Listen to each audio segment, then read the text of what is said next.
શ્રીમદ્ ભગવદ્ ગીતા અધ્યાય 14 શ્લોક 7 રજઃ રાગ આત્મકમ વિદ્ધિ તૃષ્ણા સંગ સમ ઉદ્ભવમ તત નિબધ્નાતિ કૌંતેય કર્મ સંગેન દેહિનમ.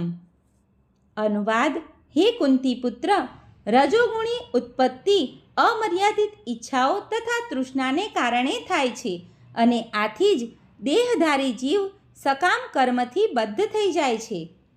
ભાવાર્થ: રજોગુણનું ખાસ લક્ષણ એ છે કે પુરુષ તથા સ્ત્રી વચ્ચેનું આકર્ષણ.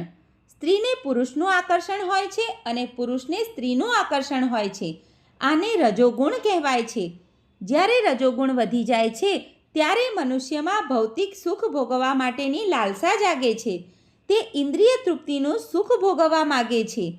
ઇન્દ્રિય તૃપ્તિ માટે રજોગુણી મનુષ્ય રાષ્ટ્ર અથવા સમાજમાં સન્માન ઈચ્છે છે અને સુંદર સ્ત્રી, સારા સંતાન તથા ઘર સહિત સુખી પરિવારની ઈચ્છા રાખે છે.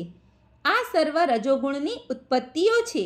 જ્યાં સુધી મનુષ્ય આ બધા માટે વલખા મારતો રહે છે ત્યાં સુધી તેને સખત કામ કરવું પડે છે. તેથી અહીં સ્પષ્ટપણે જણાવ્યું છે કે મનુષ્ય પોતાના કર્મફળોના સંગના કારણે આવા કર્મોથી જ બદ્ધ થઈ જાય છે. પત્ની, બાળકો તથા સમાજને સંતોષવા ખાતર તથા મોભો જાળવી રાખવા ખાતર તેણે કર્મ કરવું પડે છે. તેથી સમગ્ર ભૌતિક જગત વધતે કે ઓછે અંશે રજોગુણી હોય છે. આધુનિક સભ્યતા રજોગુણના ધોરણે ઉન્નત થાય છે.